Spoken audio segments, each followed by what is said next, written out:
ప్రేమ చేస్తే నువ్వు ఎక్కడ పాడైపోతావు అని చెప్పి తను చినిగిపోయిన బట్టలు వేసుకొని నీకు మంచి మంచి బట్టలు ఇప్పిస్తాడురా నాన్న. పాపం తను పరిగికో వికారాబాద్కో పంట మొత్తం తీసుకొని వచ్చిన తర్వాత పంట అమ్మిన తర్వాత ఒక 10,000 జేబులో పెట్టుకొని ఇంటికి వెళ్తూ ఉంటే మధ్యాహ్నం 3 అవుతూ ఉంటుంది, ఆకలి అవుతూ ఉంటుంది నాన్నకు బాగా. నాన్న తిందామని చెప్పి ఒక రెస్టారెంట్ ముందర నిలబడి లోపలికి పోయి బిర్యానీ ఎంత ఉందని చెప్పి చూస్తే 250 రూపాయలు ఉంటుంది. నాన్నకు ఆకలి అవుతూ ఉంటుంది, పేగులు మాడిపోతూ ఉంటాయి. అరే నేను ఈ పూట 250 రూపాయలు పెట్టి బిర్యానీ తింటే నా ఒక్కరి కడుపు నిండుతుంది, అదే ఇంటికి ఏమన్నా తీసుకుపోయినా అనుకో నా పిల్లలు కూడా హ్యాపీగా తింటారని చెప్పి తన కడుపు మార్చుకొని ఇంటికి మీ నాన్న వస్తాడు బాస్. రియల్గా మన నాన్న హీరో కదా. ఎన్నోసార్లు ఒక్కసారి ఇంటికి వెళ్ళిన తర్వాత నాన్న నీతో ఫ్రీగా ఉంటే అడగండి, నాన్న నీకు ఎన్ని కష్టాలు ఉన్నాయని చెప్పి పెద్ద చిట్టా చెప్తాడు బాస్. ఎన్నో అప్పులు ఉన్నాయి నాన్నకు, ఎన్నో ప్రాబ్లమ్స్ ఉన్నాయి నాన్నకు. అమ్మ మీరు ఆడపిల్లలాగా పుట్టినరు, రియల్గా మీ అమ్మ నాన్నకు సెల్యూట్, మిమ్మల్ని చదివిపిస్తున్నారు. రియల్గా సెల్యూట్ వాళ్ళకి. ఎందుకంటే ఆడపిల్ల పుట్టిందని చెప్పి చాలామంది బాధపడుతూ ఉన్నారు. ఆడపిల్ల పుట్టినా సరే చదివిస్తున్నారు, రేపు పొద్దున నీ పెళ్ళి ఎట్లా చేయాలని చెప్పి ఇప్పటి నుంచి ఆలోచిస్తారమ్మ. పాపము నా కూతురికి ఎలాంటి భర్తను తీసుకురావాలి, ఎంత కట్నం ఇవ్వాలి, ఎంత బంగారం పోగు చేయాలని చెప్పి పాపం నాన్న పిచ్చోన్లాగా బయట నీ కోసం కష్టపడుతున్నాడు రా. ఈరోజు హ్యాపీగా ఇక్కడ నవ్వుకుంటూ కూర్చున్నావు కదా, ఇంటికి వెళ్తే నాన్నని ముఖం మీద తిడుతున్నావు కదా, పెద్దగా అయిపోయినావు అని చెప్పి 10th క్లాస్కి వచ్చినావు అని చెప్పి. కానీ ఈ టైం మీ నాన్న గురించి ఆలోచన చేయి. ఎక్కడనో చేన్లో పని చేస్తున్నాడు పాపం, కూలి పని చేస్తున్నాడు పాపం, ఆటో నడిపిస్తున్నాడు పాపం. 365 రోజులు నీ కోసం పని చేసేటటువంటి కష్టపడేటటువంటి పిచ్చోడురా మీ నాన్న.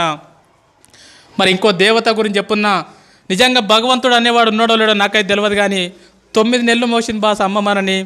కానీ ఇంటికి పోతే అమ్మకు మనం ఏమి ఇస్తున్నాం తెలుసా? నీకేం తెలియదు ఊకో, మాట్లాడక ఎక్కువ మాట్లాడక, నీకేం తెలుసు స్కూల్ గురించి, నీకేం తెలియదు ఊకో అని చెప్పి అమ్మని చీటికి మాటికి తిడుతున్నాం. రియల్గా గుండె మీద చేసుకొని చెప్పండి, అమ్మతో ప్రేమగా మాట్లాడి ఎన్ని రోజులు అయింది.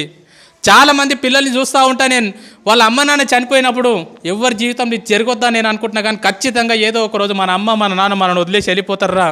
ఎందుకంటే పెద్దగా అవుతూ ఉంటారు, వయసు ఎక్కువ అవుతూ ఉంటుంది కాబట్టి ఏదో ఒక రోజు మన అమ్మ మన నాన్న మనల్ని వదిలేసి వెళ్ళిపోతారు. అమ్మ నాన్న లేని వాళ్ళని అడగండి, వాళ్ళ విలువ ఏందో చెప్తారు. నాన్న లేని వాళ్ళు ఎవరున్నారా ఇక్కడ, వాళ్ళని అడగండి నాన్న లేని జీవితం ఎంత ఘోరంగా ఉంటుందో. నాన్న లేని వాళ్ళని అడగండి, ఎవరైనా పిల్లల్ని వాళ్ళ నాన్న దొరకపోతే వాళ్ళకి అనిపిస్తుంది, అరే మా నాన్న ఉంటే ఇట్లా తీసుకుపోతుండేనేమో, మా నాన్న ఉంటే స్కూల్కి వస్తుండేనేమో నా గురించి అని చెప్పి చాలా బాధ అనిపిస్తుంది. మరి ఈ రకంగా ఒక తల్లి 9 నెలలు మోస్తుంది మీ అమ్మ. అమ్మని ఇంటికి పోతే మనం చీటికి మాటికి తిడుతూ ఉన్నాం, చీటికి మాటికి కసురుకుంటా ఉన్నాం, నీకేం తెలియదు అంటున్నాం. 9 నెలలు కడుపులో మోసేటప్పుడు ఎన్నో హాస్పిటళ్ళు తిరిగింది, ఎన్నో గుడులు తిరిగింది, ఎన్నో మందులు మింగింది, తనకు ఇష్టం లేని ఫుడ్ తీసుకున్నది అమ్మ. స్కూల్కి వెళ్ళేటప్పుడు బ్యాగ్ బరువు అయితే మన ఫ్రెండ్కి ఇస్తాం పట్టుకోరకో సేపు అని చెప్పి, కానీ లోపల 2 కిలోల బరువు లోపల పెట్టుకొని 9 నెలలు మోసిందిరా మీ అమ్మ. ఆడపిల్లవో తెలియదు, మగపిల్లగాడవో తెలియదు, అందంగా ఉన్నవో తెలియదు, వికారంగా ఉన్నవో తెలియదు, పుట్టిన తర్వాత వాళ్ళని చూసుకుంటావో తెలియదు, చూసుకోవో తెలియదు. కడుపులో ఉన్నప్పుడు ప్రతిరోజు మురిసిపోయింది, నా కొడుకు ఇట్లుంటాడేమో, నా కూతురు ఇట్లుంటుందేమో అని చెప్పి. 8 నెలల టైం లోపల నువ్వు ఆడుతూ ఉంటే అమ్మ పేగును గట్టిగా తన్నినప్పుడు విపరీతమైనటువంటి నొప్పి. లేచి ఒక్కసారి కన్నీళ్ళు దూడ్చుకొని పక్కకు నాన్న ఉంటే నాన్న నిద్రలకెళ్ళి లేపి లోపల బాబా ఆడుకుంటున్నారు తెలుసా, లోపల పాప ఆడుకుంటుంది తెలుసా అని చెప్పి మురిసిపోయిందిరా మీ అమ్మ. 9 నెలలు నిన్ను మోసిన తర్వాత ఈ ప్రపంచం లోపలికి నిన్ను తీసుకొచ్చేటప్పుడు మీ అమ్మ నిన్ను ఈ ప్రపంచం లోపలికి ఎట్లా తీసుకొస్తుంది తెలుసా? 2 రకాలుగా తీసుకొస్తుంది బాస్. ఒకటి caesarean delivery, 2 normal delivery. Caesarean delivery అంటే ఏందో తెలుసా బాస్? రియల్గా నా జీవితంలో నేను డిగ్రీలో ఉన్నప్పుడు నాకు అపెండిక్స్ ఆపరేషన్ అయింది. 3 కుట్లు పడితే 3 నెలలు ఇబ్బంది పడ్డా నేను. 3 కుట్లకు 3 నెలలు ఇబ్బంది పడ్డా. సిజేరియన్ డెలివరీ అంటే తల్లి తన కడుపును మొత్తం కోయించుకొని నిన్ను ఈ ప్రపంచం లోపలికి తీసుకొస్తుందిరా. డాక్టర్ అంటాడు, అమ్మ నీ కడుపు మొత్తం కోసి బిడ్డను బయటికి తీయాలంటే ఇప్పటి వరకు ఏ తల్లి కూడా నాకేం కావద్దు అని చెప్పి ఏ తల్లి చెప్పలే. డాక్టర్ ఏమైనా పర్లేదు, కడుపులో ఉన్న బిడ్డకి ఏం కావద్దు డాక్టర్ అని చెప్పినటువంటి గొప్ప దేవతరా మీ అమ్మ. ఆ రకంగా నీకు సిజేరియన్ డెలివరీ ద్వారా నీకు జన్మనిచ్చింది మీ అమ్మ. సిజేరియన్ డెలివరీ కాకుండా నార్మల్ డెలివరీ, మ్యాక్సిమం మీ తల్లులు నీకు ఎక్కువ నార్మల్ డెలివరీ ఇచ్చింటారు. నార్మల్ డెలివరీ అంటే ఏం తెలుసా? ఒక్కసారి ప్లీజ్ అందరు ఇట్లా గిల్లుకోండి, ఒక్కసారి ప్లీజ్ గిల్లుకోండి అందరు, ఒకసారి కంపల్సరీ గిల్లుకోవాలి అందరు. గిల్లుకున్నారా? ఇప్పుడు గిల్లుకుంటే మీకు ఒక నొప్పి వచ్చింది కదా, పెయిన్. ఆ పెయిన్ని దేంట్లో కొలుస్తారంటే డెల్స్లో కొలుస్తారు. ఇప్పుడు నీకు అయినటువంటి పెయిన్ ఎంత అంటే 0.01 డెల్.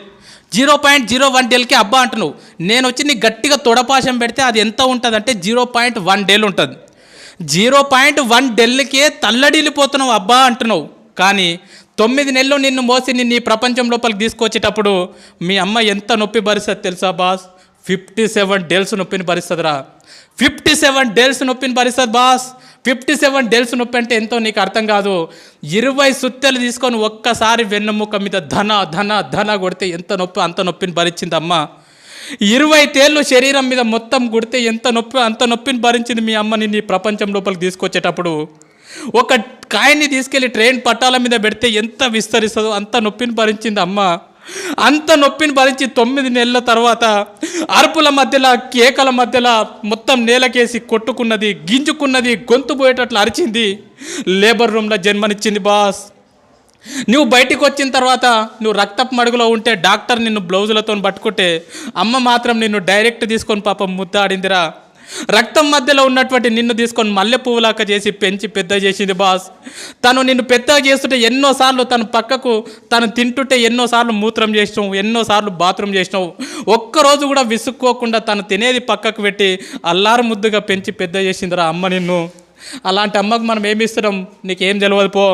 సపోర్ట్ చేయకుండా ఉండు. నువ్వు ఎక్కువ తక్కువ మాట్లాడకు. నువ్వు నీ బెస్ట్ ఫ్రెండ్ని ఒక మాటను వాడు రేపటి నుంచి నీతో మాట్లాడతాడు. మన బెస్ట్ ఫ్రెండ్ని ఒక మాట అంటే వాడు రేపటి నుంచి మనతో మాట్లాడాడు. మరి అమ్మని రోజు అన్ని మాటలు అంటున్నా కూడా ఎట్లా భరిస్తుంది ఒకసారి ఆలోచన చేయండి. ఎన్ని మాటలు అన్నా కూడా, నువ్వు ఎన్ని బాధలు పెట్టినా కూడా ఈ ప్రపంచం లోపల మళ్ళీ నిన్ను అంతే ప్రేమగా చూసే దేవత ఎవరంటే మీ అమ్మనే బాస్, మీ అమ్మనే బాస్. ఎందుకంటే చాలామంది పిల్లల్ని బయట నేను చూస్తూ ఉన్నా, అమ్మ నాన్న ఉన్నప్పుడు వాళ్ళని పట్టించుకోరు.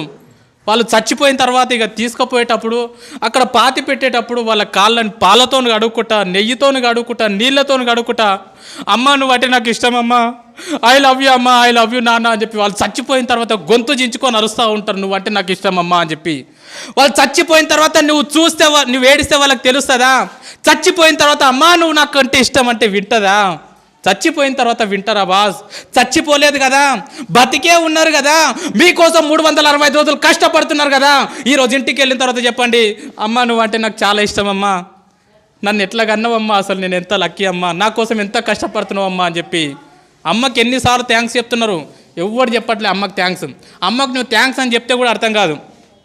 మరి మన కోసం ఇంత కష్టపడి మనని ఈ ప్రపంచం లోపలికి తీసుకొచ్చినటువంటి మన అమ్మ నాన్నని మనం సంతోషపెట్టాలంటే మనం చేయాల్సినటువంటి చిన్న పని మంచిగా చదువుకోవడమే.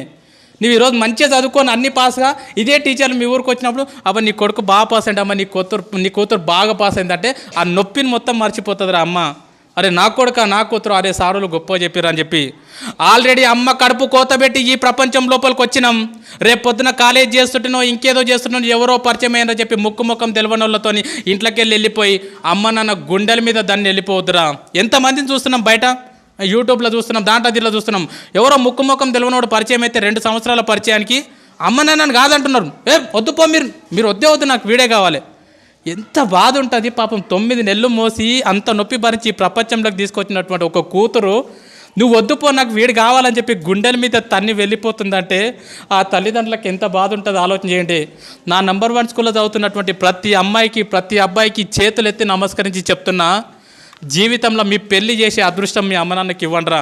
మీ పెళ్లి చేసే అదృష్టం మీ అమ్మ నాన్నకి ఇవ్వండి. రేపు పొద్దున మీ పెళ్లి చేసే టైంకి ఊరు తిరగాలి నీకోసం, నా కూతురుకు అబ్బాయి కావాలని చెప్పి, నా కొడుకుకు అమ్మాయి కావాలని చెప్పి ఊరు తిరగాలి. అంతేగాని ముఖం తెలియనుతో నువ్వు వద్దు అని చెప్పి అమ్మ నాన్నను వదిలేసి మాత్రం వెళ్ళిపోకండి. అమ్మ నన్ను వదిలేసి వెళ్ళిపోయినాం అనుకో బాస్, వేస్ట్. నన్ను అడిగితే చాలా వేస్ట్. ఎంతోమంది చేస్తూ ఉన్నారు బయట, వాళ్ళకి తెలియదు ఇంపార్టెన్స్. సరే ఈ ఎగ్జామ్లో బాగా కష్టపడతాం, చదువుకుంటాం, ఇంట్రెస్ట్ పెట్టి ఈ ఫైర్ నీకు అర్థమైంది.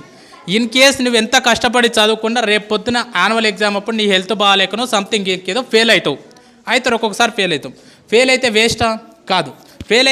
కాదు. మరి మా 10 పాయింట్స్ తెచ్చుకోమన్నాక తెచ్చుకోండి, మ్యాక్సిమం ప్రయత్నం చేయండి. అనుకోకుండా కనుక ఫెయిల్ అయినారనుకో, దయచేసి చెప్తున్నా, మన లైఫ్లో సూసైడ్ అనే మాట ఉండొద్దు.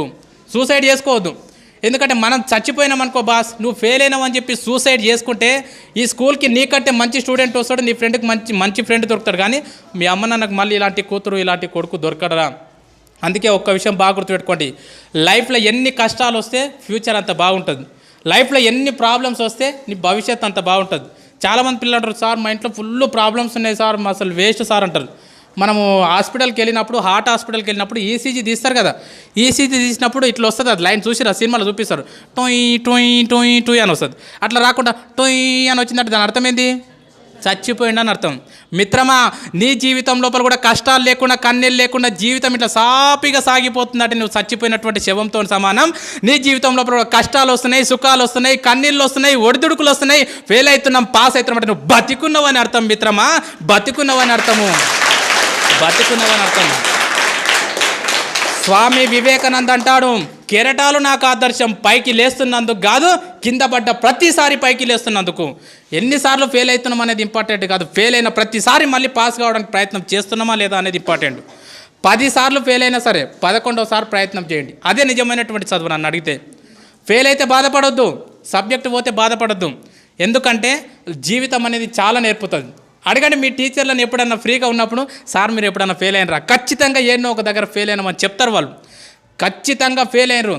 సపోజ్ ఫర్ ఎగ్జాంపుల్ చూడండి, 10th క్లాస్ ఫెయిల్ కాలే పోయినావు, ఇంకో విషయం చెప్తాం, పాస్ అయినోడు ఒకటేసారి రాస్తాడు ఎగ్జామ్, ఫెయిల్ అయినోడికి 2 సార్లు ఛాన్స్ ఉంటుంది రాసేది, అవునా కదా? సో 10th క్లాస్ ఫెయిల్ అయినావు, హ్యాపీగా వెళ్ళిపోయినావు, ఇంటర్మీడియట్ మంచిగా నడిచిపోయింది, డిగ్రీ మంచిగా నడిచిపోయింది, ఇంకేదో నడిచిపోయింది, నీ జీవితంలో ఎక్కడ ఫెయిల్యూర్ లేకుండా ఇట్లా జీవితం సాఫీగా సాగిపోతుంది. రేపు పొద్దున జాబ్ చేసేటప్పుడు నీకు ఫెయిల్యూర్ వచ్చింది అనుకో, ఖచ్చితంగా హార్ట్ అటాక్ వచ్చి స్పాట్లో చచ్చిపోతావు. ఎందుకంటే నీకు ఫెయిల్యూర్ అంటే తెలియదు, ఓటమి అంటే తెలియదు. అందుకే నేనేం చెప్తానంటే చాలామంది పిల్లలకు ఆటలు ఆడమని చెప్తాం. ఆటలు ఆడడం అనేది ప్రైవేట్ స్కూల్లో ఏడుంటుంది మిత్రమా, ఇలాంటి గవర్నమెంట్ స్కూళ్ళలో మాత్రం ఉంటుంది. ఏ స్కూల్కు గ్రౌండ్ ఉన్నా చూడండి, ఏ స్కూల్కు గ్రౌండ్ లేకుంటుంది. ఆటలు ఆడితే ఏమవుతుందంటే, మనం కబడ్డీ ఆడినాం అనుకో, ఓడిపోతే ఏమంటాం, అరే మళ్ళీ ఆడదాంరా, మళ్ళీ ఆడదామారా, ఓయ్ మళ్ళీ ఆడదామా, ఎంత స్పిరిట్ ఉంటుంది తెలుసా. క్రికెట్ ఓడిపోయినాం అనుకో, అరే రేపు మళ్ళీ బెట్టు కట్టుకుందాంరా, ఎన్నిసార్లు ఓడిపోయినా మళ్ళీ ఏమంటున్నావు, అరే ఇంకోసారి ఆడదాంరా అంటున్నావు. ఆటలు నీ జీవితానికి అవి నేర్పుతాయి. ఎన్నిసార్లు ఫెయిల్ అయినా సరే మిత్రమా, బాధపడకు, కన్నీళ్లు పెట్టుకోకు, మళ్ళీ లేచి ప్రయత్నం కొనసాగించు. నా దృష్టిలో ఫెయిల్ అయితే ఫెయిల్ అయినట్లు కాదు, ఫెయిల్ అయిన తర్వాత పాస్ కావడానికి ప్రయత్నం చేయకపోతే నువ్వు ఫెయిల్ అయినట్లు.